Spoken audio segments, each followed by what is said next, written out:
Good morning. Good morning, everyone.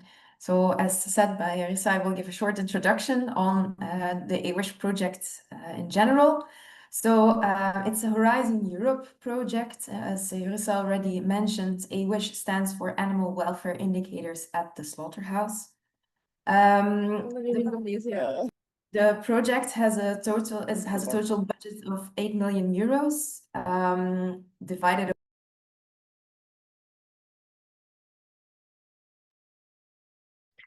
Noemi, you're muted. Okay, sorry. Good morning, everyone. So my name is Noemi van Noten. I'm also part of the coordination team of the aWISH project. And I will give you a short introduction. So as Yaris already said, aWISH stands for Animal Welfare Indicators at the Slaughterhouse. It's a Horizon Europe project with a total budget of 8 million euros, divided over 28 partners in 11 countries. The project is centered around 6 pilots, about which I will tell you a little bit more in a few minutes. It's a 4-year project, and we are currently near the end of our 3rd year. So we only have 1 year of research left. Next slide, please. Yes. So the general aim of the project is to implement animal welfare monitoring in an automated way and on a large scale. And we focus on animal-based indicators that can be measured at the slaughterhouse.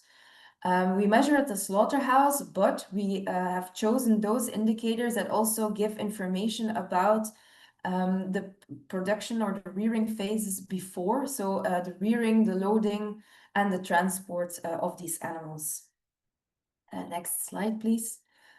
We focus on pigs and broilers in this project. Why? Because, of course, there are large numbers of these species in the European Union. And unfortunately, there are still a lot of welfare problems related to these species in several of the rearing stages.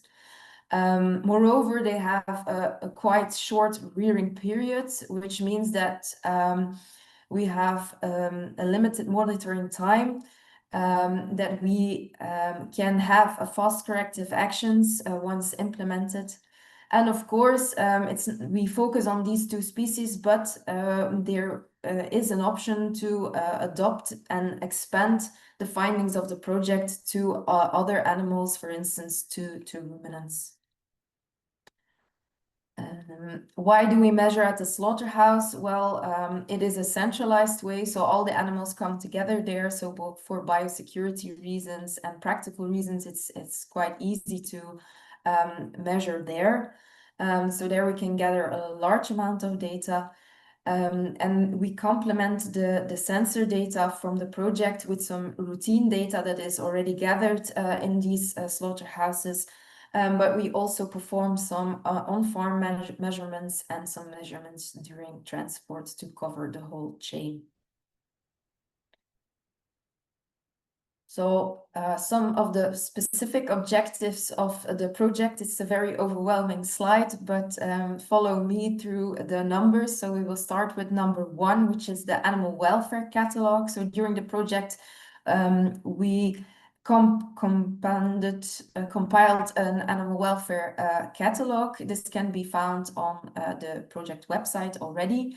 And it's a compilation of all technologies that can measure animal welfare indicators. As a second objective, we have the development of an aWISH data platform where we gather all the sensor data that are measured during the project.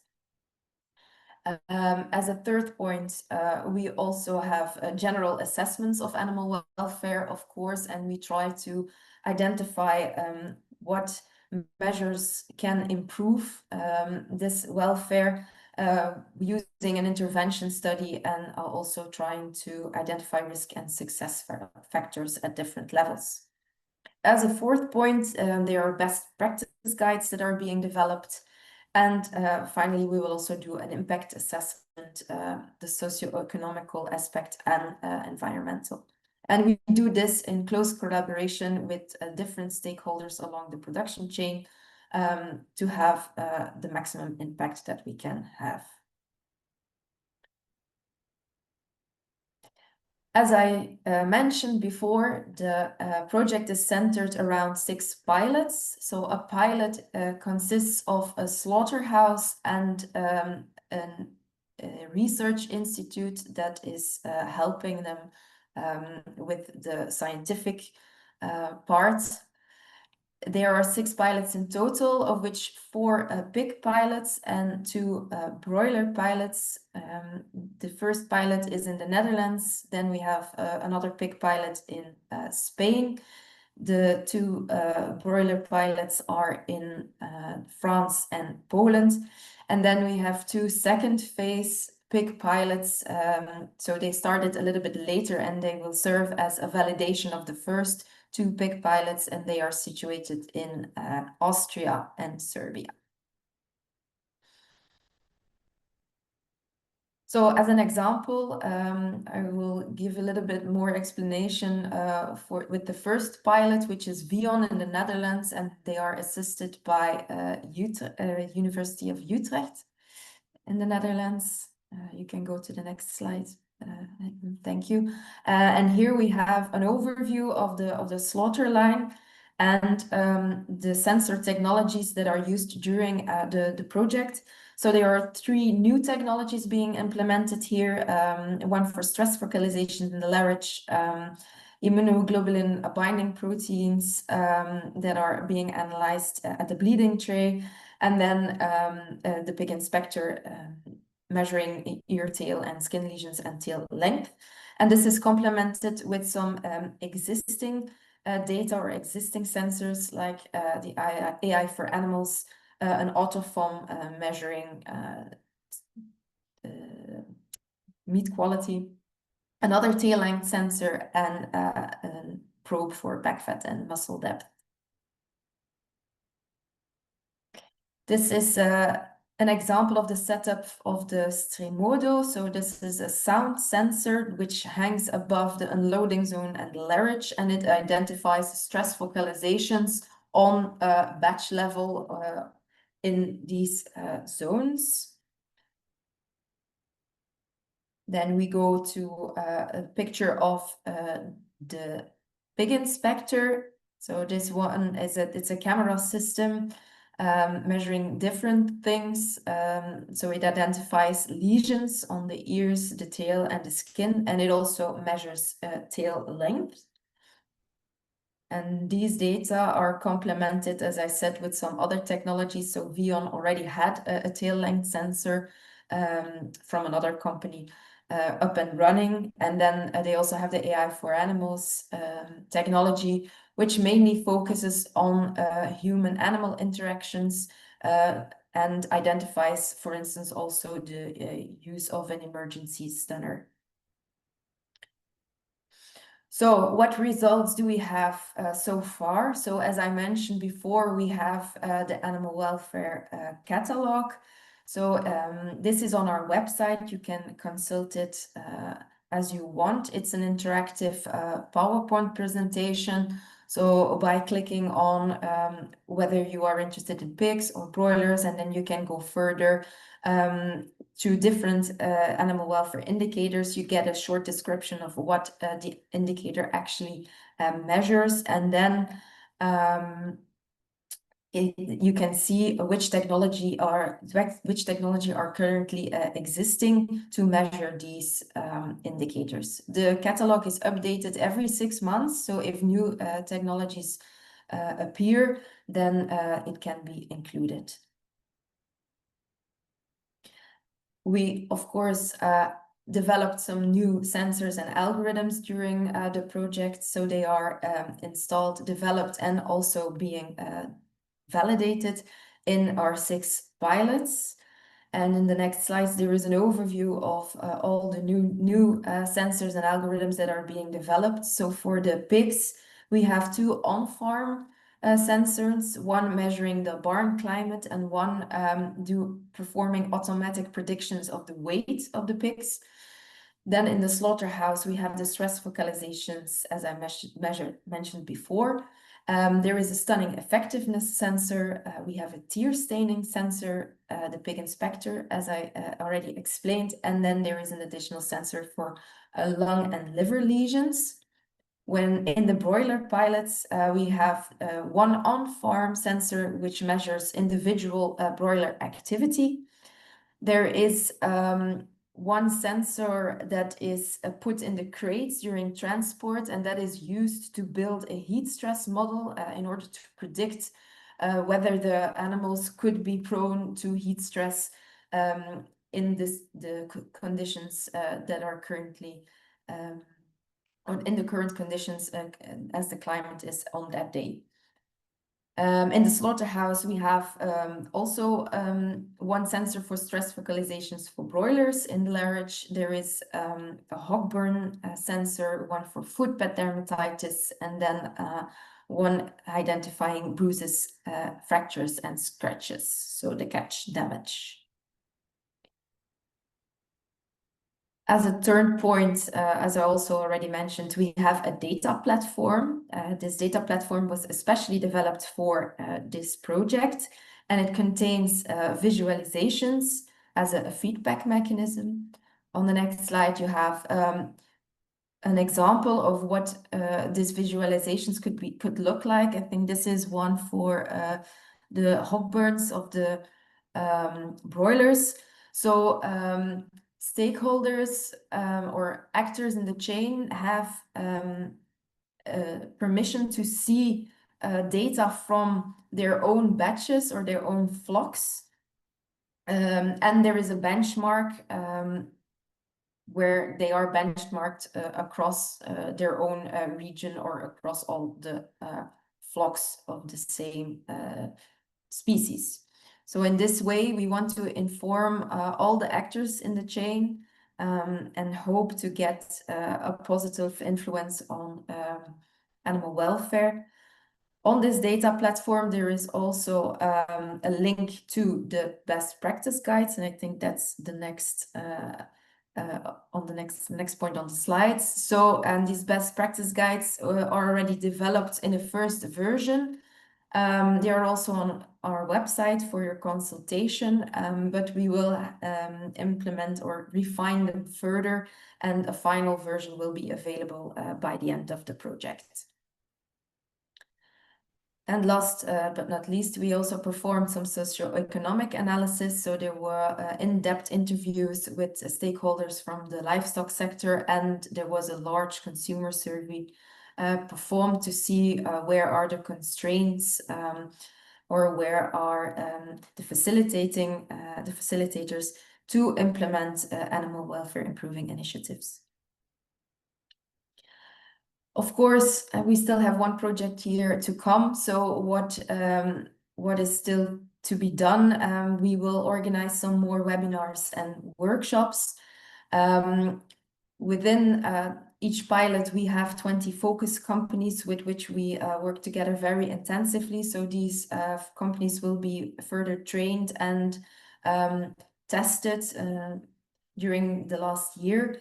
And of course, we still have a lot of assessments to do. So the animal welfare status as such, and identification of risk and success factors, and also the socioeconomic and environmental impact of animal welfare improving initiatives. So to conclude my introduction, I also included an overview of all the partners. So you will see that this is a mix of slaughterhouses, research institutes, technology providers, and some supporting partners for communication and NGOs. And with that, I would like to thank you for your attention. If there are any questions for the project in general, feel free to put them in the chat, and we will answer them through the chat as well. Thank you, Naomi and Jerissa, for that great overview. Please do continue to put your questions in the chat, and the aWISH team will continue to answer them there. So before we continue, I'd just like to introduce myself. My name is Dr. Helen Lambert. I'm the consultant for Eurogroup for Animals on the aWISH project. I'm going to be chairing the next part. So the next session, I'm very pleased to introduce Ines Ajuda, who's our programme leader for farm animals at Eurogroup for Animals. And she's going to talk to us about the role of indicators in the new policy landscape. So the floor is yours, Ines. Thank you, and it's really nice to see so many of you looking at this topic, that it's becoming more and more increasingly important in the EU landscape. And we, as your group, will try during this presentation to bring you a little bit to the perspective of all these things that we are doing in the aWISH project. How can they be applied in the EU policy? Next slide, please, Helen. I'll do a quick intro between the types of animal welfare indicators, and if you are not convinced yet usefulness of those indicators, then I will explain how they fit into the bigger puzzle of the animal welfare legislation, but also other EU policy files. Animal welfare indicators are not such a novelty in the EU landscape, so I will talk to you of a specific existing example, and then talk about opportunities that can be exploited to apply more of animal welfare indicators in the EU files. Next slide, please. So there are different ways of classifying indicators, but when I've chosen this one as is the most, I would say, simpler one, and we have three types of indicators that can be used to measure animal welfare at farm level, but even also at a more transversal, horizontal, bigger level at EU level or national level. The first one is animal-based indicators, which is probably the majority of the indicators that you have seen come out of EU finance projects. There were several projects looking at this. The reason why they are usually more studied and probably try to be widely adopted, it's because they really look at the animal, what's happening with the animal. And also they're easily to apply across different types of systems. So because they look at the animal themselves and not as a specific system, they can be used in exactly the same framework in a more extensive system, more intensive system, without having to adapt. The downside of these indicators, or probably the biggest challenge, is that they usually take longer time to be measured, but also they require usually more specialized training. So that's why sometimes when we look at mass scaling measurements, they can be a little bit more challenging to adapt. Having said that, aWISH is tackling really well that challenge. Then we have resource-based indicators. These indicators look, if nothing else, at the structure of the system of the farm and the environment surrounding the animals. They look at things such as whether the system has cages, how many ventilators exist in the building, what's the type of light provided to the animals. The advantage of these indicators is that, of course, they take less time to measure, and also they are less dynamic because the animal is constantly changing, but the system usually takes a little bit longer to change. So, for example, if now an official authority measures a system as having cages, it probably is likely that even if it changes, when it changes, it will take another decade to change again. So it doesn't need to be constantly reassessed.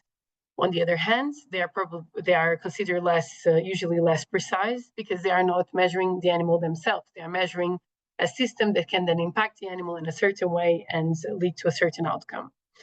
And finally, there are the management-based indicators that sometimes are also called different types of names. But basically what these are is about the decisions made within the system, such as feeding, training of staff, biosecurity, that can be also easily measured, but they are more dynamic. So management decisions can change almost every day, hopefully not, but they can change more rapidly than resource-based indicators. Just also to clarify one thing, not to complicate too much, but one specific indicator can fit into different classifications. If we use, for example, big trimming can be animal-based. If we look at the animals on the farm or in the slaughter line and we measure whether they are big trimmed or not. But it can also, for example, be a management-based indicator. If we simply go and send a form to the farmer or ask the farmer directly, or the company that owns the supply chain, whether big trim is performed. So different types of accuracy in that measure, but this means that a specific indicator doesn't have to fit in one of these three boxes.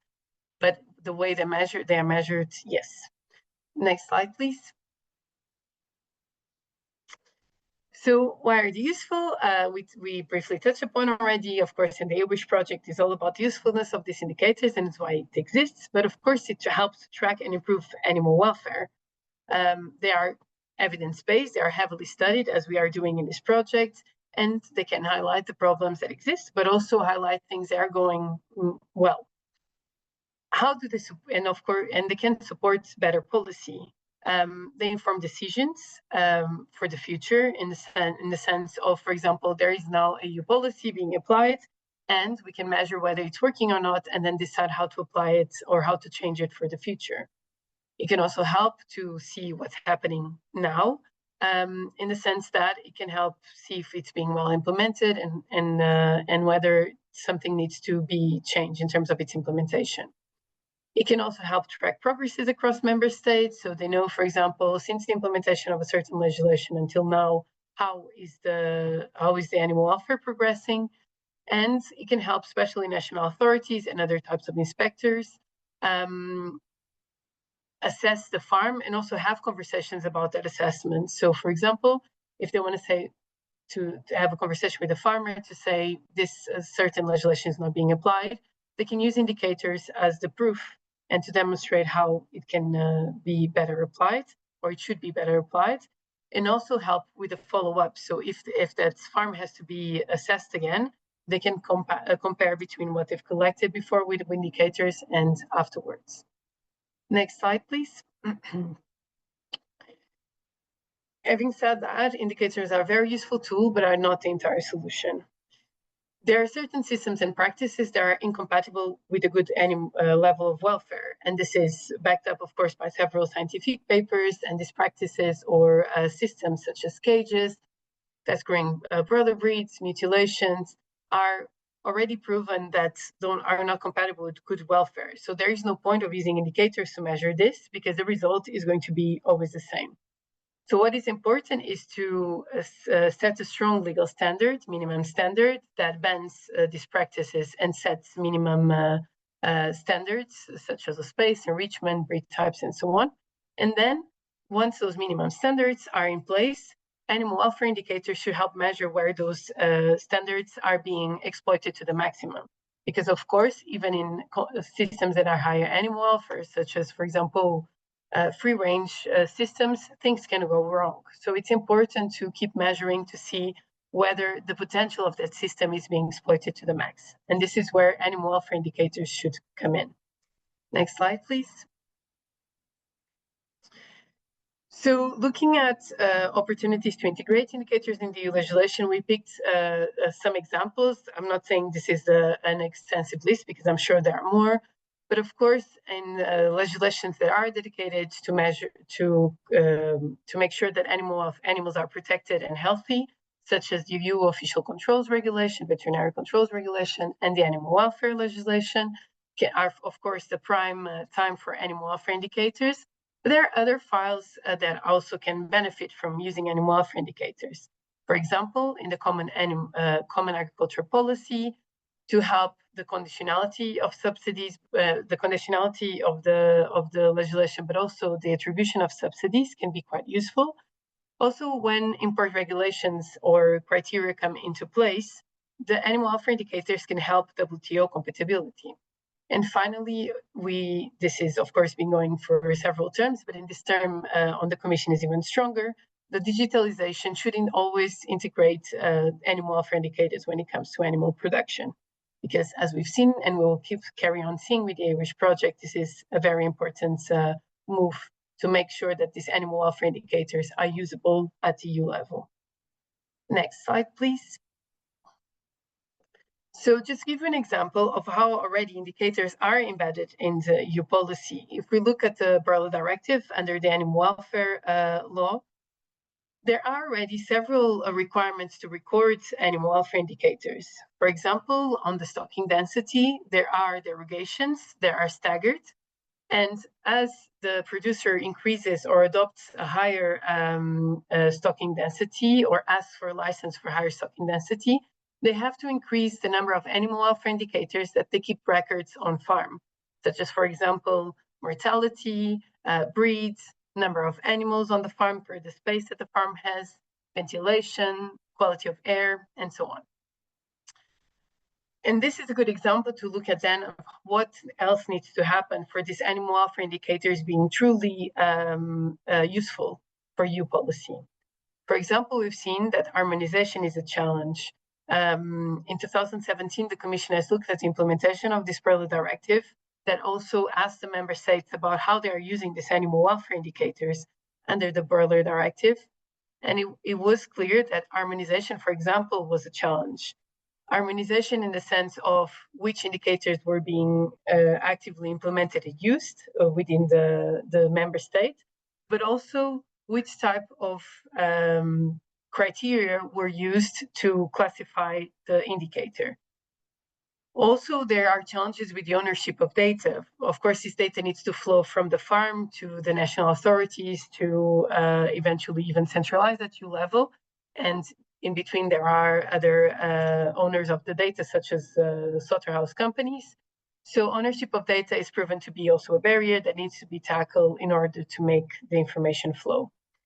And then finally, there's also the alignment with other legislations. For example, looking at now at the laying hen directive, there was also a report that came out, I think, last year, and it showed that across 4 different legislations, it led to 4 different legislations led to one farm, whatever farm of laying hens, being controlled at least by 4 different authorities in a year, measuring different types of indicators. So there is definitely an opportunity, and here is also a very important file for the commission, for this commission's term, to simplify and improve and make it more effective in terms of measuring animal welfare indicators at farm level.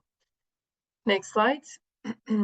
So to summarize in terms of this part of the how to make indicators work at EU level, it is important to close the cycle in the sense that it's important to require that animal welfare outcomes are measured, animal welfare indicators, but then that this data is centralized, is analyzed, risk factors are identified, then corrective actions, meaning whether the implementation of legislation is going well or not, are used. And then, of course, assess again whether that's working and then carrying on the same cycle. So the member states are already doing this. They've adopted national legislation to centralize data, and official authorities use even animal welfare indicators to do risk-based assessments, meaning only farms that have red flags are controlled. And this should be further exploited in when revising the animal welfare legislation. Next slide, please. Also, then looking at other files in the other that are ongoing now at EU level, the Common Agriculture Policy, our member and they'll be represented in the panel next, have produced a very interesting report that looks at how animal welfare benchmark is a common agriculture policy. So it is aligned with all the other animal welfare goals that are progressing at EU level. And this application of this benchmark will, amongst other things, include robust monitoring using indicators. So then we can, it is possible for the Commission, but also for the member states, to really assess the impact of the budget used to increase animal welfare standards. And next slide, please. Other example is, as I mentioned, using it on import controls. It's not a novelty again, because some animal welfare requirements are already embedded in the import requirements, such as, for example, the slaughter regulation. And here is where animal welfare indicators and aWISH projects, the slaughterhouse can really benefit from using them more. So we ensure there is compliance, but also communication with third countries, and really demonstrating the benefits of higher animal welfare and similar standards to our animal welfare standards in the EU. And finally, as again, the digitalization, this is all what this project is about. There is a lot of work across the EU files. It's not specific just on animal production, But when looking at animal production, definitely animal welfare indicators should be looked at, since automated data collection, analysis, and harmonization will be way easier with digitalization, and also will make it easier for everyone in the supply chain, and will also enable more efficient enforcement. And a clear example is footbed dermatitis, which was deemed by the member states as one of the most useful indicators. And even that, which is probably one of the most welfare indicators, advanced welfare indicators, is proven to be a struggle to harmonize across the member states. So digitalization can definitely help with that. And I think, next slide. It just leaves me to thank you, and please add all your questions to the chat, and also reach out if you want to further discuss this, because as you can see, it gets me very excited to talk about it. So over to you, Helen, again. Thank you. Yeah, please do put your questions in the chat, and Anesh can continue to answer them there. We're right on time for the next session, so I think we'll move perfectly on time on. So thank you again. That was a really insightful talk. We're going to move now into our panel discussion, where we have the pleasure of hearing from experts with a wide range of perspectives. We're joined today by Andrea Govanelli, Head of Unit for Animal Welfare at the European Commission, Professor Frank Twigtons, Senior Researcher at ILVA and Project Supervisor in the AWISH project, Dr. Carolina Cardoso Najib Nascimento, who's Sentient Beings Senior Specialist at Four Paws, Dr. Anna Zuliani, veterinarian with Veterinarians Without Borders, Italy, and Dr. Francesca Fusi, Veterinary Manager at ISLA and expert at the Italian National Reference Centre for Animal Welfare. So here's how the session is going to run. We will begin with panel introductions. Each of the panelists will have around 4 minutes to introduce themselves by answering this opening question. Where can animal welfare indicators realistically contribute to both minimum standards and future implementation under EU policy reform? After the introductions, we'll move into a panel discussion where each panelist will address one of our guiding questions, and they'll have around 4 minutes each to respond. So Carolina and Anna will answer, how could robust animal welfare indicators support the definition of meaningful minimum welfare standards in future legislation or schemes? Andrea and Francesca will, question is where can animal welfare indicators be used in current or upcoming frameworks, such as the revision of animal welfare legislation or the CAP? And Frank's question is, what are the enablers and constraints for uptake, and whether there are any gaps that need to be filled? Once each of the panelists have had the opportunity to respond, we'll open a discussion more broadly among the panel, time allowing. So if we can begin with the introductions. Have we got Andrea here? Oh, I think he's just in the waiting room right on time. Perhaps we'll give Andrea a moment to settle in, and we will start with Frank. Are you okay to start with yours, please? Yes, I am. Thank you for the introduction, Helen. Good morning, everybody. So the question I'm asked is, where can animal welfare indicators realistically contribute to minimal standards and future implementation under EU policy reform? And I think a lot of my answer has already been mentioned by the previous presentation by Ines. But when we focus on minimal standards, I think traditionally animal welfare legislation, or at the EU level, but also at national levels, they tend to focus on how the animals are housed and how they are managed, what Ines called the resource-based and the management-based measures. But hardly any animal welfare indicators that directly measure or indicate the level of welfare of the animals. And these type of measures we would like to call animal-based welfare indicators.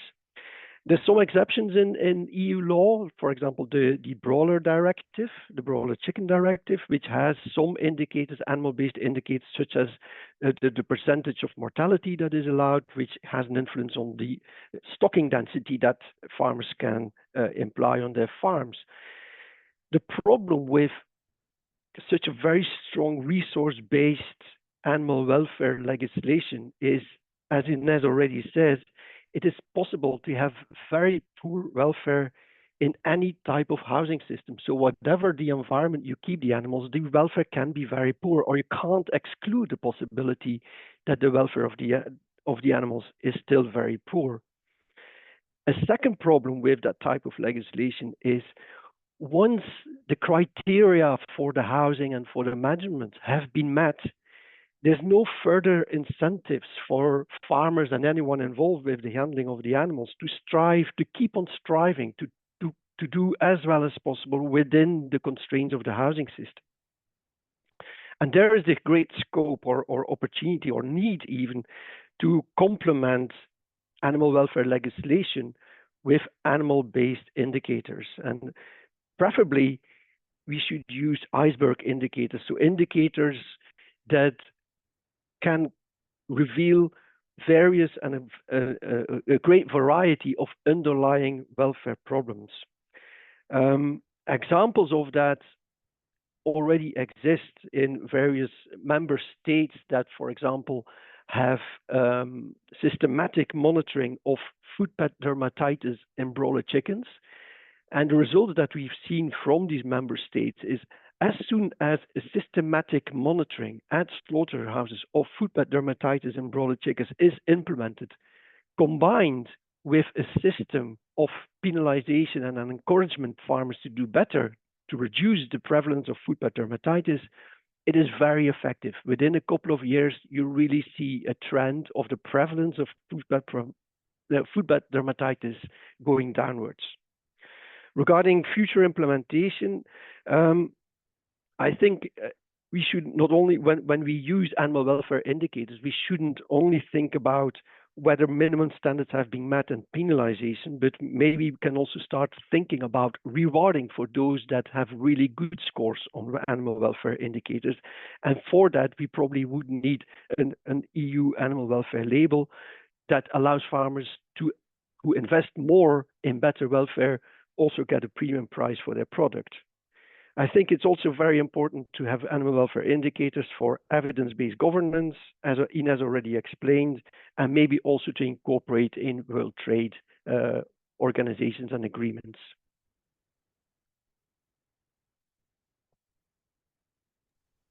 Thank you, Frank. That was great. Very insightful. Okay, so we'll move to Andrea. So just to recap, we're going to start with these introductions, Andrea, and you can answer the question, where can animal welfare indicators realistically contribute to both minimum standards and future implementation under EU policy reform, please? The floor is yours. Yes, thank you. Thank you very much. And sorry to all for being just on the spot at the last minute. It was a technical hiccup with the link. Anyway, I'm of course as responsible for animal welfare in terms of the EU Commission, I'm fully involved in this discussion and very pleased to be here.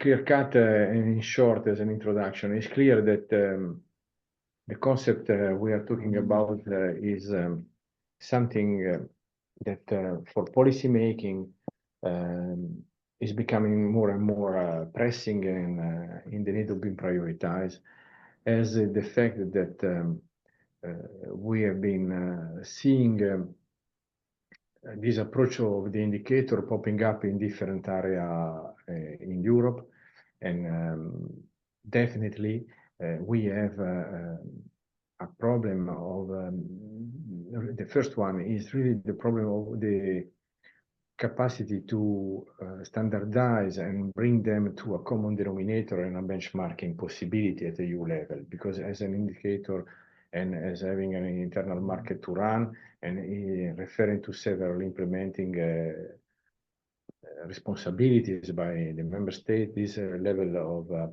understanding of indicator and standardization become really, really essential for the future, and is also essential for what exists already, like what was mentioned, the foot pad dermatitis. Because if we want to sketch what is the situation at the European level, and we wish to benchmark what we achieved, it's not easy at this stage, as we have in fact an important discrepancy between the way data are collected and the way we can really operate on them. The second effect is that we have a clear demand, was mentioned just now, of being operational rapidly because of the competitiveness issue and the relation we have with the other player in the world externally to the EU market. And when we have this pressure, for example, on reciprocity at this stage, when we talk about freelance in the sense, it's clear that there are also elements that will be depending at the state of implementation of our key, that it's really old, yes, but the way we check implementation, the way we can monitor it is really at this moment not efficient as it should be, in my opinion. And this is for me the most important two elements where the indicator could contribute for the future of the EU policy today.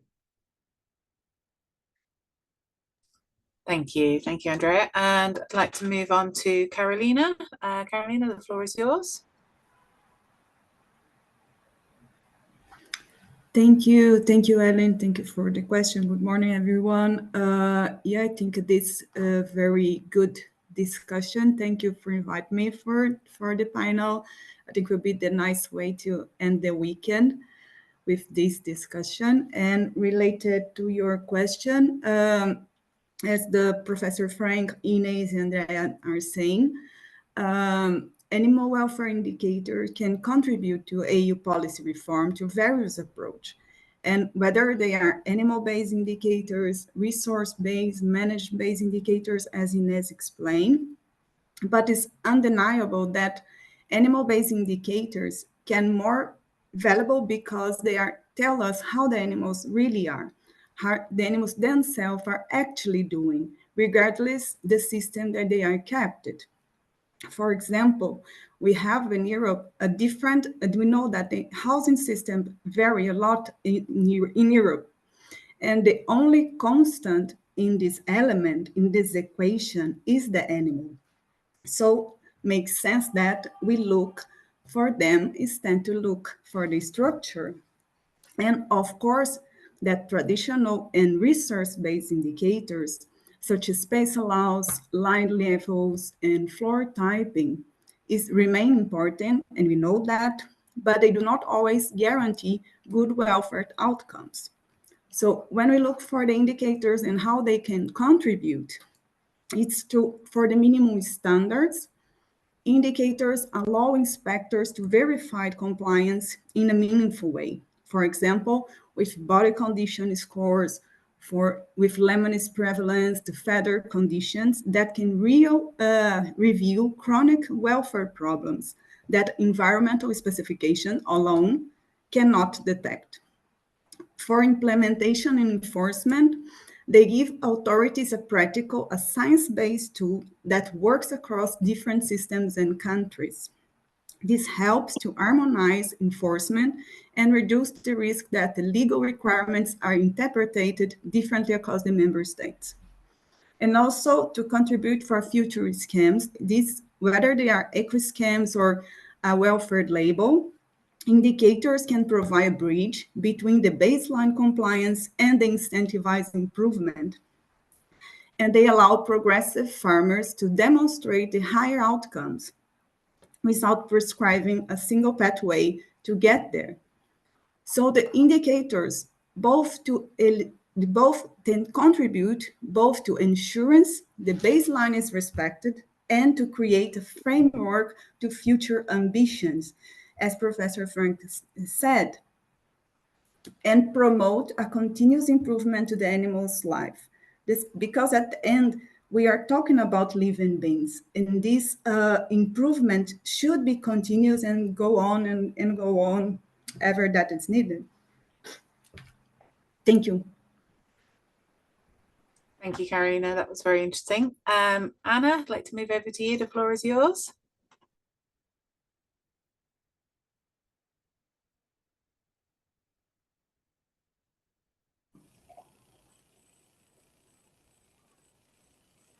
Good morning, everyone. Thanks very much for inviting me to this panel discussion. I guess I'm gonna repeat from a different perspective some concepts that were already presented by the previous panelists. So, as mentioned before, I'm here on behalf of Veterinarians Without Borders. which supports small-scale and family farms worldwide. Family farms and small-scale farms in particular are the majority of farms also here in Europe. And the main characteristic of small-scale farms is the diversity in terms of structures, inputs, practices, and also breeds that we can find in those systems. The diversity that these systems represent is a resilience tool for the whole livestock sector, and actually for the European community as a whole, in the face of the environmental challenges that we are facing. So why am I saying this in a workshop that wants to talk about animal welfare indicators? Well, because up to now, resource-based indicators have dominated animal welfare assessment protocols, resulting in a selection of farming systems that have just similar resources, but in which we don't really know how the animals are feeling, what's their quality of life. The inclusion of a set, not just one or two animal-based indicators, a set of animal-based indicators in the future legislation is a way to ensure that the actual level of welfare in those farms, in all types of farming systems, environment condition practices, is monitored and improved. And at the same time, is also a way to preserve the diversity of farming systems that we have in Europe, that is an extremely valuable resilience tool that we should try to maintain and preserve. And this is just my perspective on this. Thank you, Anna. That was very interesting. And last but not least, we have Francesca. The floor is yours, Francesca. Yes, thank you. So good morning, everyone. And I'm really glad to be here. And I really thank you for inviting me to join this panel discussion. And as from my point of view, I would like to bring the Italian experience, because I work for a public institute which manage an IT platform in the properties of our Ministry of Health called the Classifam system, where we have the possibility to collect many information about animal welfare in our farms, and especially through the collection of animal welfare indicators, which are all kinds of indicators, so management-based indicators, resource-based indicators, and animal welfare, animal-based indicators that are collected by private veterinarians. So since I would say since 10 years, we have many information by our farms based on a collection of information by the private veterinarians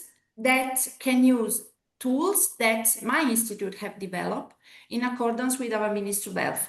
And thanks to this information, we can categorize the risk of our farms in order also to implement national plans for official controls. And from this side, so from the side of the official controls, here in Italy, we have a very peculiar experience, because since 2020, we have developed new tools for the official controls, for the veterinarians, the official veterinarians, that can check the compliance to the animal welfare legislations, that you know that for many species, we don't have compulsory measures for our species. So we just have very vague indications. So for instance, if the animals have enough food or enough space, but no indication on how much are the space. So thanks to my team, we have developed several tools for the official controls, giving indications of species, of minimum standards for management practices and equipment. But since they are not compulsory, because not written in the law, we ask the official vet to collect the animal-based indicators. So I think that animal-based indicators can be extremely useful for checking the compliances of the law, and this is what we are doing in this time here in Italy, because as I said, we don't have compulsory indication, but the official vet can decide if the farm is compliant or not based on the adverse effects that you can measure or not on the animals. So, and this is something really extremely revolutionary in the way that we implement controls. Thank you, Francesca. Thank you. Thank you, everyone, for those introductions and for sharing your initial perspectives on where animal welfare indicators can contribute under EU policy reform. So we're now moving to the panel discussion, where each of you will respond to your assigned questions. And you each have around 5 minutes to share your insights on your assigned question, and hopefully we'll then have some time for responses and a bit of discussion between you from other panel members at the end. So if we can begin with Carolina, if you could start us off by addressing how robust animal welfare indicators could support the definition of meaningful minimum welfare standards in future legislation or schemes. The floor is yours. Thank you again for the question. This is a very good question that we could discuss here. And the key word in this question is the meaningful word. And when we talk of meaningful minimum standards for the animal, again, we need to look for the animals themselves. So to really be meaningful, we need to talk about the animal-based indicators, because the minimum standards should not just describe inputs, but should guarantee outcomes for animals. And robust, validated indicators have proven to be really both feasible and relevant to animals, and they make this possible. So these robust animal indicators, they could support in some ways in defining the baseline by outcomes. So instead to only regulating stall dimensions, we could set a threshold for acceptable lameness or injury levels, or levels of tail biting, in a way that the laws reflects how the animals actually experience its environment. For example, when we talk about tail biting, this can tell us about the density, if they have enrichment, and the proper care with the piglets in the general. And we could collect the indicators at a slaughterhouse. And all the species and categories of the animals could be covered in the slaughterhouse, even the dairy cattle and line hens. And we already have AI being used in the slaughterhouse. And also, as Noemi showed to us in the beginning of the workshop, and that they could use to identify like the foot pad dermatitis, bursitis, and even routine tail docking in pigs, for example. They will be more efficient. We will have a huge number of data, and it could be not so difficult after the study and the validation. This could not to be difficult to implementation, because we don't need a lot of people to training to do the assessment. We have the technology to do this and support us. And also, they could support to keeping standards dynamic, as was already said, as science and practice evolve, outcomes-based indicators allow these thresholds to be progressive intensified. For example, the reducing the acceptable prevalence of tail biting over the time. Also, in the balance of the flexibility and accountability, farmers remain free to choose management strategy suited for their context, but they must deliver measurable welfare outcomes, because at the end we have the KPI that will be the same, that need to be achieved. So these respect the diversity while safeguarding the animals, and also supporting building trust and transparency in the civil society. Citizens increasingly expect that minimum welfare means more than bare legal minimum. An Eurobarometer survey they reveals that strong public support for better animal welfare. On 67% want more information about the conditions for the farm animals, and 60% are willing to pay more for the products from the animal welfare friendly system. So these indicators, they can provide visible evidence, they can give this information that animals' life experience is the heart of the EU standards, which strengthens the legitimacy of the reform.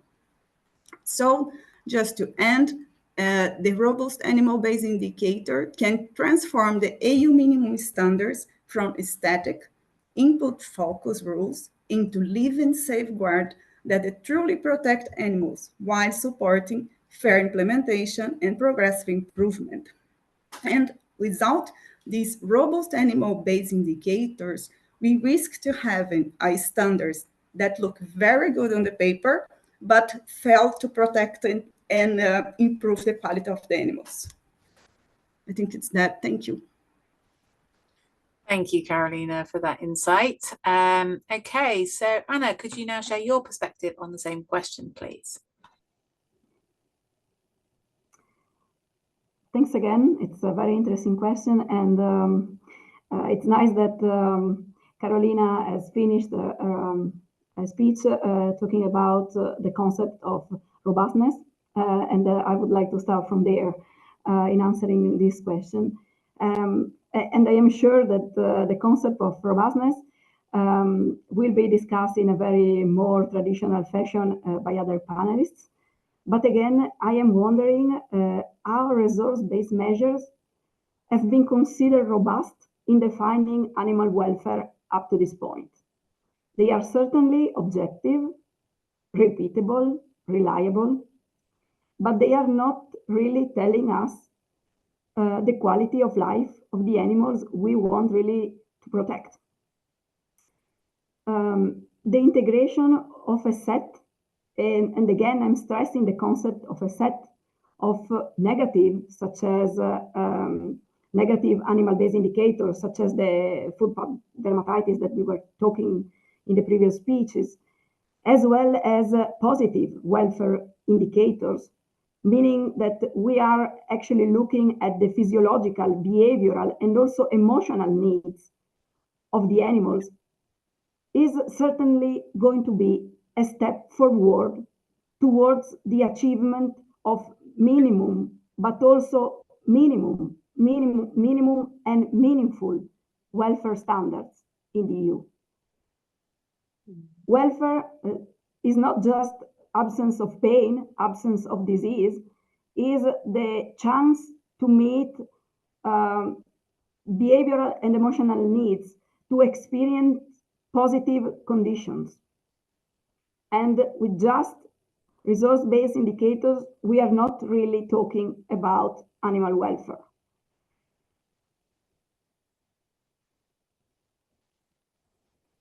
I would like also to maybe make a point about the ways animal-based indicators can be measured, since we are here in a workshop on a project that is talking about technology. I think that technology is an extremely valuable tool in large-scale settings, being them farms or slaughterhouses. But they shouldn't become a legal requirement, the way to measure animal-based measures. They should just be an option. The use of observers, and of course, well-trained observers, and in this sense, we know that we have the extremely valuable resource of the EU reference centers for animal welfare that are there to train assessors. Really, the use of assessors and observers should be still considered and allowed in those settings where, for economic or practical reasons, we cannot use sensors and technology because those systems are not standard. And technology is developed in standard systems with standard animals. But those systems are still providing minimum welfare standards and a good quality of life for animals. So technology is a very good solution for certain settings. Let's train observers and let's measure and observe animals also with technical stuff. This is the other point I really wanted to make. Thanks again. Thank you, Anna, for that insight as well. Okay, so we've heard some valuable points on using animal welfare indicators to define meaningful minimum standards. So we'll now move on to the second question: where can animal welfare indicators be used in current or upcoming frameworks? For example, the revision of the animal welfare legislation or CAP. And answering this question, we have Andrea and Francesca. So Andrea, could you please start us off on this? Yeah, sure. Thank you. And very interesting. Thank you also, because really the previous speaker, Caroline and Anna, we were very, it was very interesting to see, in fact, the effect that could be produced with the improvement and of defining and we can say consolidating the way we use indicators. It's clear that we are in a situation of studying here in the Commission the way to modernize an animal welfare legislative acquis that was one of the first in the world in terms of impact with one of the most important food producing area in terms of also of animal produced food. We have developed also, as we said, a set of connected policy, like the common agricultural policy, that is in fact a backbone for what is the system of agriculture in Europe and the way the internal market is working. These, we can say, last 25 years have been really, from the strategic point of view, positioning the EU also from the point of view of research at the top, comparing with the rest of the world, and in terms of the capacity to analyze, develop, and work on animal welfare from the technical, scientific, but also from the implementation point of view. But it's clear that, and we have the signals in the moment we have started now the work a few years ago, and we still continuing to modernize all these acquis, that we are in a very important moment to balance all this knowledge versus two important areas and elements that are clear-cut, the compatibility with the demand of competitiveness and growth of a livestock sector that is also shifting in terms also of certain productions, having to deal also with the different challenges, including what is the challenge of the environment and the climate change, as you know. And at the second time, and the second area, sorry, that is clear-cut changing is the consolidation of and the intensification, we can say, of the production systems, because in fact we saw, of course, an increase of the size of the farms and a decrease of the number of the farmers in the European Union. All this is clear-cut, it has to be taken in the picture when we are thinking about how to foster animal welfare and its implementation and keep this leadership, because the leadership is in any case demanded, politically speaking, not only, but strategically. Unfortunately, where is the trick? And this is good to sit here and also to be with Francesca on this question. It's clear that one of the difficulties is to bring the production system and the way we enforce, so the public officials and the, we can say, all the involved parties, at the same page in terms of knowledge and capacity to invest for the future in the proper direction. Because, as I said before, the indicators and the approach and the way it's understood and developed in the European Union is extremely differentiated, and is still a matter of difficulty for consolidating a real European approach. We cannot expect that a process of modernizing the legislation with a proposal of the Commission will solve the issue in few years. It will take more time. It's clear-cut an important step, because anyway, and it's also very important to say, the tension to go in that direction is there, and this confirms also that we have to move as fast as we can to integrate these values and this scientific knowledge in the legislative frame. The revision of the animal welfare legislation is clear-cut, a sort of a hub for then relate all the elements that are connected with several policies of the European Union in this area, including not only the common agricultural one, but we talk about the marketing strategies, the transport, the transport, slaughter, and so on, are connected also with the export strategy. What we are doing, as you know, we need, first of all, to, and this is the effort we are doing, to operationalize the indicators. We need to make them, to streamline this in a way that we could start with something that is in particularly understandable and acceptable at every level. And we need to clarify, first of all, that the technology and the way we are looking into it will be democratic, in the sense that will be able to be reached and achieved by any level of production. Also, the other important element and the work we have to do is really to define from the strategic point of view what we want with this implementation. As I said, it's not difficult to answer when we say yes. It's to improve the quality of welfare and to make this more in the hands of a producer and in the hands of a market standard. But this is still too, we can say, at the top of the mountain.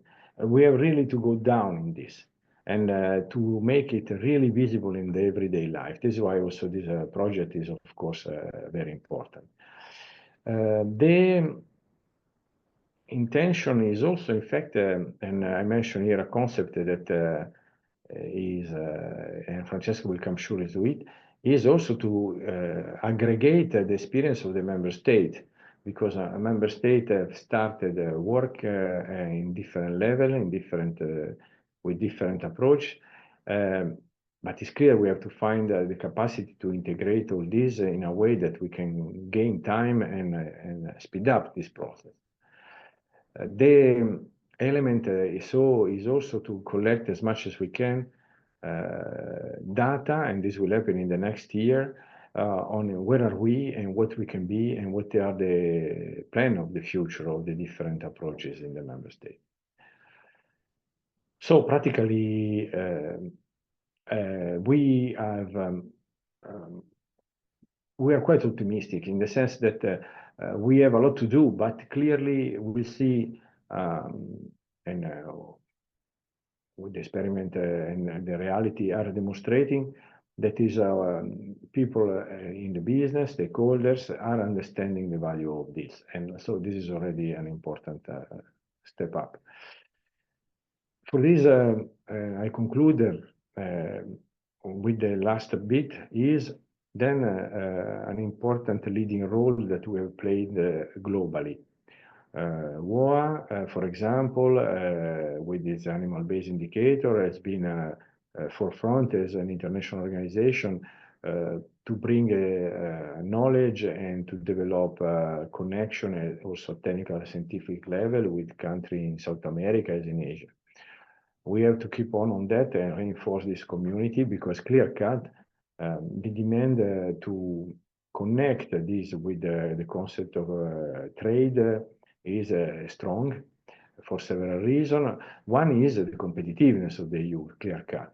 But it is also not far from the base of it, that is the ethical demand of it. The ethical demand of it is extremely important.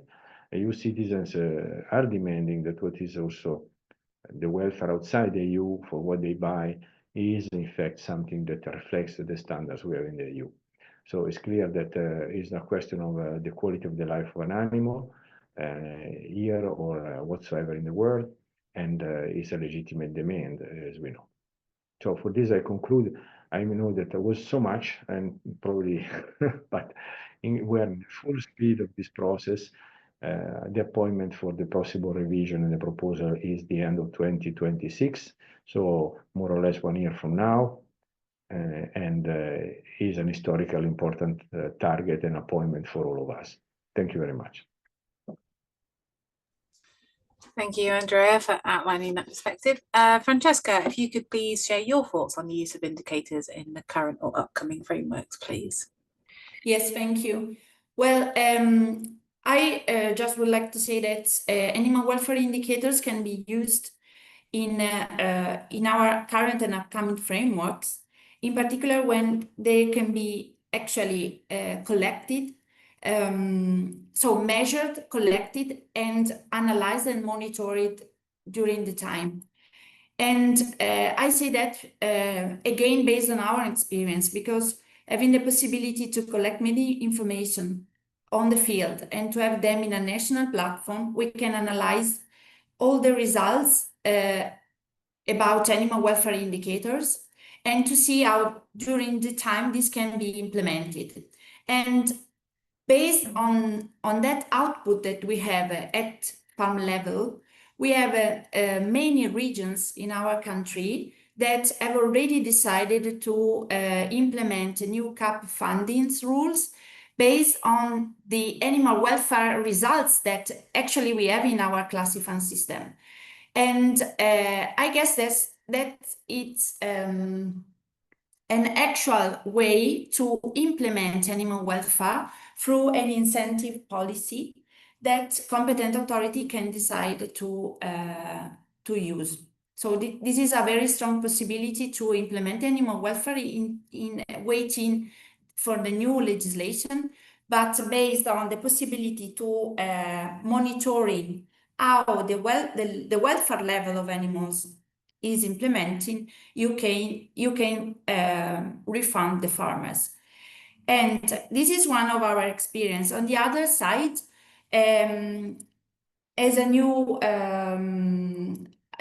activity that we have in the country, now we have a new labeling scheme in Italy, which just started since a very few months. And again, this will be based on several animal welfare indicators. So not just some very few requirements for labeling the products based on the animal welfare, but several requirements that are actually based on animal welfare indicators, which are again management-based indicators, resource-based indicators, and animal welfare indicators. So animal-based measures, I would say. And I think that we had a very great opportunity to manage how the farms can actually enter in the labeling scheme based on the results that we already know on their animal welfare level. Because this is how this system will be implemented, because farms that would like to be labeled should be compliant with the law and having a minimum level of welfare. And this information is based on the results that we have in the platform. So I really think that this is a good example on how collecting and analyzing animal welfare indicators can help in having a practical impact on the field. And in this time, we only have incentive policy, of course, because we are waiting for for the revision of new legislation. But this is a good chance for giving the possibility to the farmers of implementing the animal welfare without leaving it as a sort of, without leaving it with frustration, I would say, because we know that we are in a big pressure between the stakeholders. And well, what else? I agree with the talk of the other speakers, and I just wanted to add that in our animal welfare assessment tool, we take into account both the observation of the environment and the observation of the animals in order to merge the two information, because they could be quite different, but to have an overview on how the animals can cope with their environment. And this can give us the possibility to see how actually the animal welfare conditions are based on the measurements of clinical observation, I would say, because we almost collect information about adverse effects of animals. So in order to see that there are no problems. But on the other side, we can also measure the environments. So to have some alert threshold or alarm threshold based on the hazards of the environment. Because, you know, since animal welfare is a multifactorial topic, sometimes you can see consequences on the animals, but because you have many improvements, for instance, from a managerial point of view, even if the environment is not so good. And so you can have some hazards pointed out, and that probably in that moment don't have effects on the animals, but this can be an information that you can use to implement some plans of improvement of the farming system on the country, so at national level or local level. Thank you. I hope I was clear in my intervention. Thank you, Francesca, for your insight. That's great. And we are up with Frank, who's answering this solo. We've lost our industry representative for the panel, unfortunately. I'm sure Frank can give us a great overview. So Frank, I would like to give you the floor for the question: what are the enablers and constraints for uptake, and are there any gaps that need to be filled? Thank you. Thank you, Helen. I'll try to give an overview, but it certainly won't be complete. It's more a personal reflection of possible enablers and constraints, and then also some gaps I will talk about. Well, starting first with enablers for uptake of animal welfare indicators, I think one enabler is that the vast majority of our livestock, they are being slaughtered at the end of their life, which means that they arrive at a few centralized places from many different farms, and that opens a huge opportunity to include animal-based indicators in the animal welfare assessment. Because a lot of these animal-based indicators, they can be measured at the slaughterhouse at the end of the life. And why is it important it's at the end of their life? Because you could look for indicators that look at the cumulative effect of everything that has gone wrong or bad during their entire lifespan until they are being killed. So it could potentially allow for a comprehensive animal welfare assessment. And it can also be done at the slaughterhouse in a very cost-efficient way without the biosecurity risk and things like that, as explained by Noemi. Does that mean it's an ideal world? There's no constraints anymore? No, there's still plenty and loads of constraints, even with at-slaughter monitoring, even with automation. For example, the different types of automated systems that would score the same type of indicator, will they score similarly? And what if they don't? Which is the gold standard? Which is the correct one? How will we standardize this? How will we harmonize this? Or will we only allow one system, but then it's not an open market anymore, it's a monopoly? Another constraint is if we do an assessment at the end of the life of an animal, it may become very difficult to determine with certainty when a certain welfare problem that you can detect at the slaughterhouse occurred during the lifetime of an animal. And why is this important? Because if you want to take corrective actions, you need to know what the likely places where it occurred and who is responsible. Is it a problem that originates with the breeder, and a problem that originates with the farmer, with the catching team, with the transport, or even at the slaughterhouse itself? So how will you determine that with certainty so that you can approach the correct responsible party? Another enabler, certainly, for automation is the huge technological advances, not only in sensor technology, but also, of course, in AI. But we also have to ask the question if will all stages of an animal's life be equally exposed by assessment at slaughter? Is it possible that it mainly focuses at the latter stages of the animal's life because possible problems are still most visible at the end of their life when they are being slaughtered, whereas problems that occurred at very early life may go unnoticed if we focus all assessment at the slaughterhouse? So that picture is even much more difficult for those farm animals that are not slaughtered in batches. For example, dairy cattle and sheep that are or goats that are produced that are kept for milk and things like that. So they don't arrive in batches at the slaughterhouse, and that centralized data collection place is no longer available. And then we will probably have to resort to on-site inspections at the farm, but then also at the transport phase, also at other places that these animals are being kept. And that involves huge logistics and costs and resources in order to do that. And then most of the time, in order to make these inspections, they have to be kind of inspections, one-off inspections, and maybe the likelihood of a farm being inspected will be much reduced unless resources for that are huge. Often these inspections will need to be announced to be sure that the inspector is allowed on the farm and can go into the barns and things like that. So you have possible observer effects, differences between different inspectors. You have these biosecurity risks and things like that.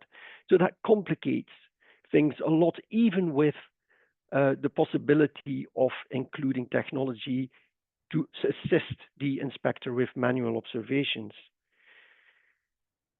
I'd also have some more general gaps that I see in our current state of our possibilities for monitoring animal welfare.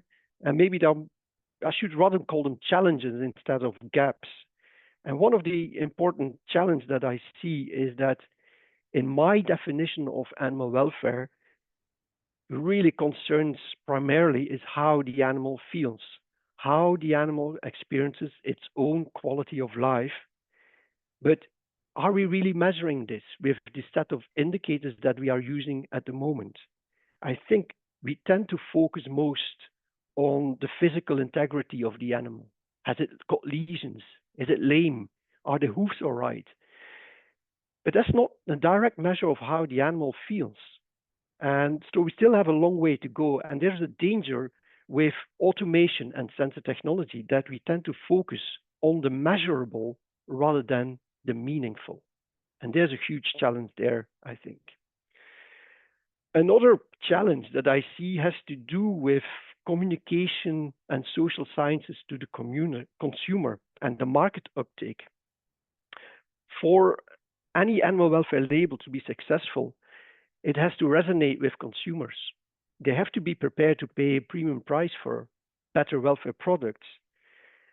So at the same time, we want to be honest and fair and transparent to how we communicate the true welfare status of the farm animals that we sell.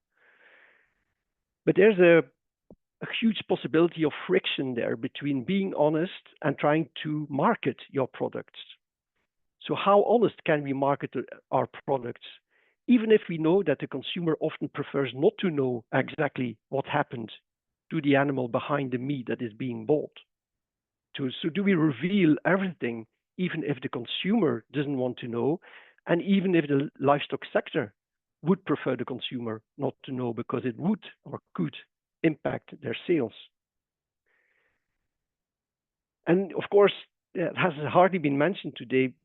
What about these trade-offs between animal welfare requirements and then other aspects of sustainability that we consider very important, such as the environmental footprint? We know there are more trade-offs than synergies between the welfare footprint and the environmental footprint. How do we deal with that? And then finally, I want to conclude is that we do operate, and this is the way the world is being organized, but also the consumption and the sales of livestock, it's happening in a free open market. And one of the downsides of a free open market is that the winner in market competition is often the one who is the cheapest. And you become the cheapest by producing in the most productive, efficient way. And unfortunately, in the case of livestock production, producing in the most efficient way often means that this comes at the expense, at the interest of the animals themselves. So should we question whether kind of the whole economy, the marketing involving the lives of so many sentient beings, whether we can really subject their exploitation to a free, open economy? And these are the main gaps that I see and the main challenges that I see. Thank you. Thank you, Frank. Well, thank you, everybody. We are right on time for the break, and so I'm going to, in the interest of time, move on to that so we have plenty of time for the breakout discussions. But I'd like to give a big thank you to our panelists for sharing their insights and perspectives. It's been a really informative and interesting discussion. We've covered how animal welfare indicators can contribute to minimum standards, how they fit into current and upcoming EU frameworks, and of course the enablers and constraints for their uptake. These are all really critical points will help to shape the future of policy and practice. We're going to sort of revisit these themes in the breakout groups after the rest break. So we'll now take a short break and we will continue with this group discussion going into 4 different breakout groups, and I'll put the questions up. You can see which group, you can start thinking about which group you'd like to join.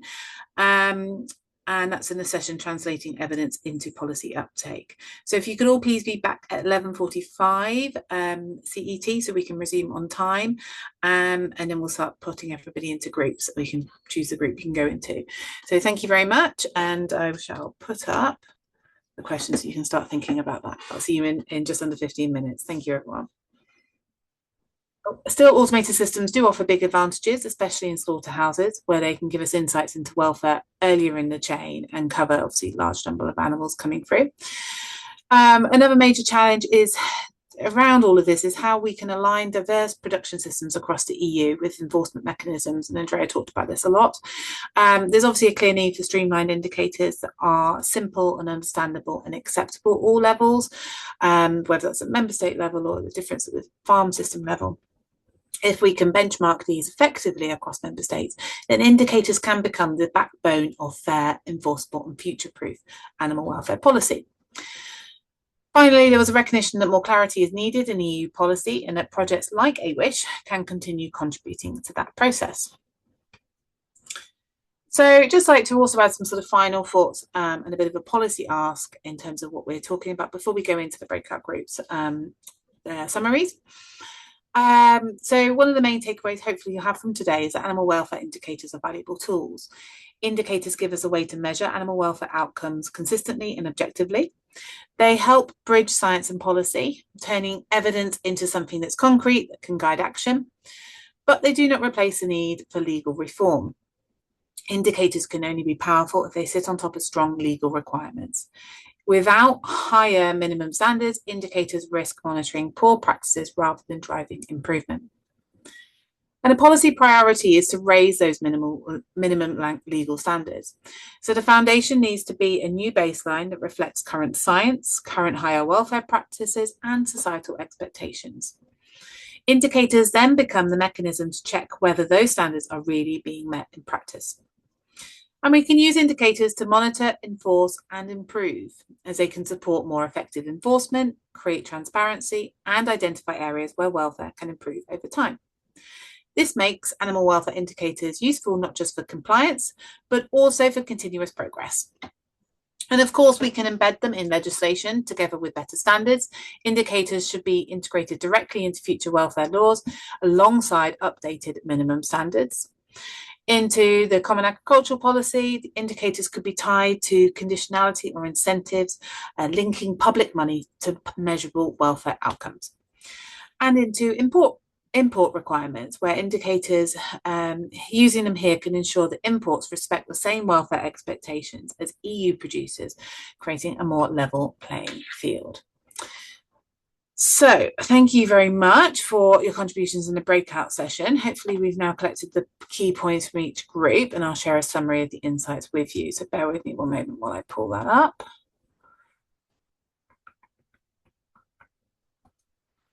Hopefully in a seamless way where the hamsters are running behind the wheel in the background. Let's see. Yep, great. Okay.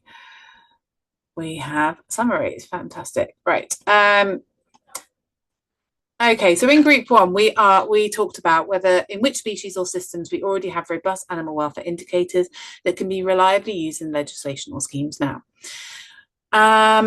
The group highlighted several clear candidates. So foot-pad dermatitis in broilers was widely agreed to be a reliable welfare indicator, with participants noting that while scoring systems differ across member states, it already provides meaningful information and could be refined further through better scales or technology.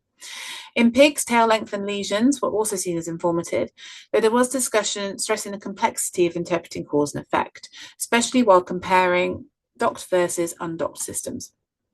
Lung conditions at slaughter were noted as an established measure, already used by some competent authorities, with promising links to air quality and new sensor development. Abomasal lesions in veal calves were considered as an iceberg indicator of poor feeding practices, though participants cautioned that it reflects past rather than current welfare.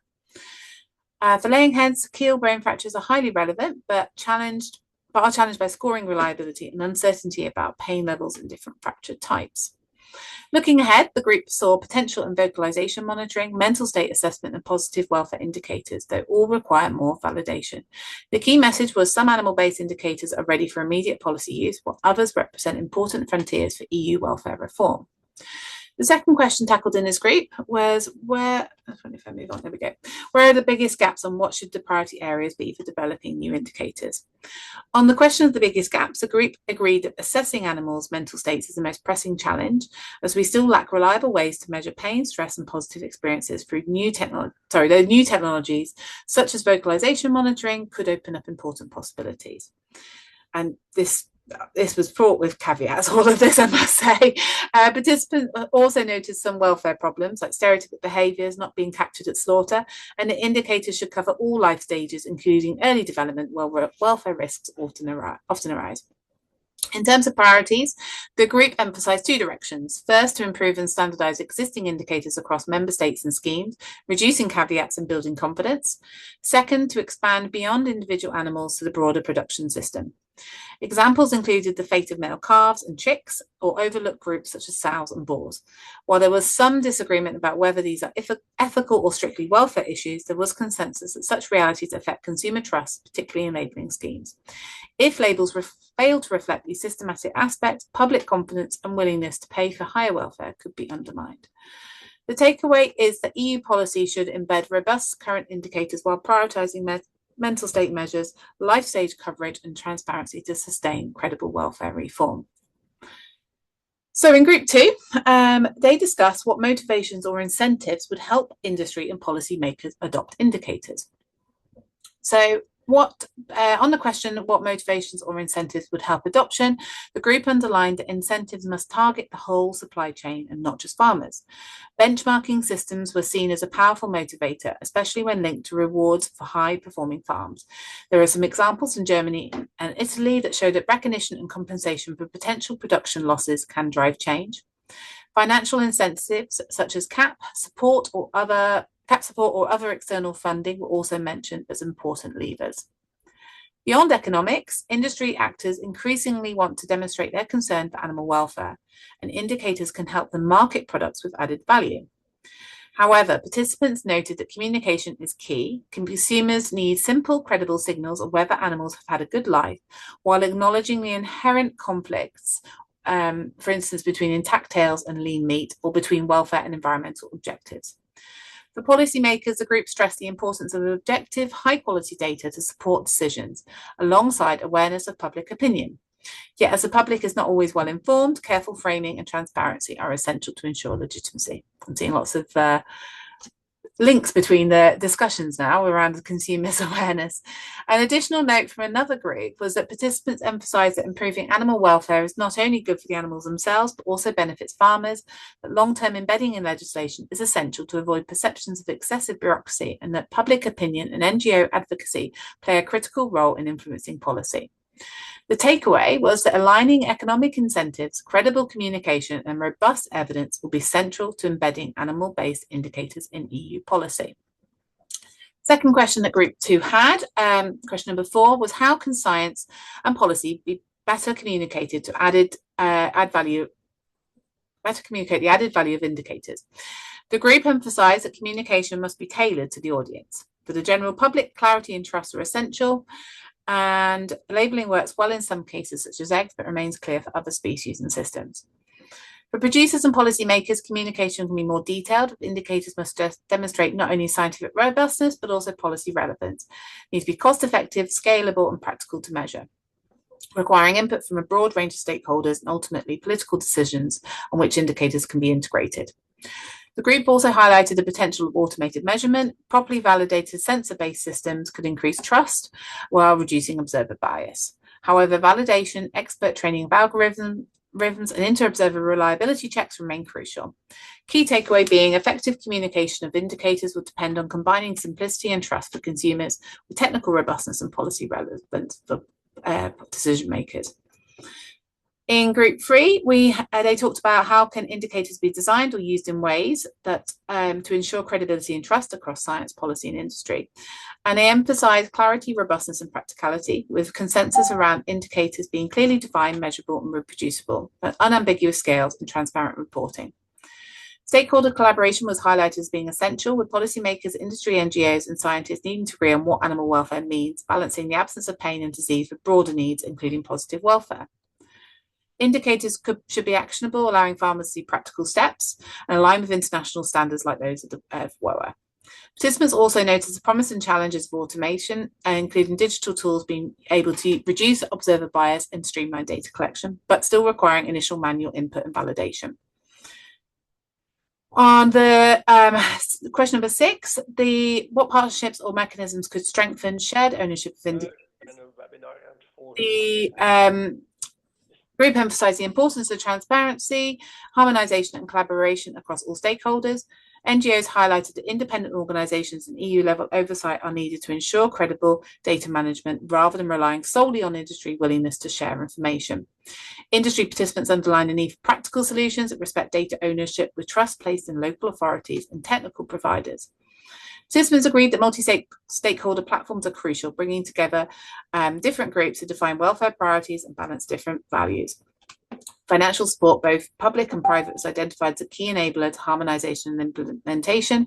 Attention was drawn to combining resource-based and animal-based measures, covering positive welfare and aligning indicators for both EU and international production standards without jeopardising market competitiveness. Takeaway being that shared ownership and credible use of indicators rely on harmonised standards, collaborative governance, and transparent, actionable data across EU livestock sector. And I'm very aware we're going over time, so I'll just go straight to the takeaway for Group 4's question 7, which was that embedding animal-based indicators in EU policy requires harmonisation, validated measures, stakeholder collaboration, and strategic use of existing national examples to guide implementation. And move along. The takeaway for question 8, which stakeholders and collaborations will be most critical to make progress?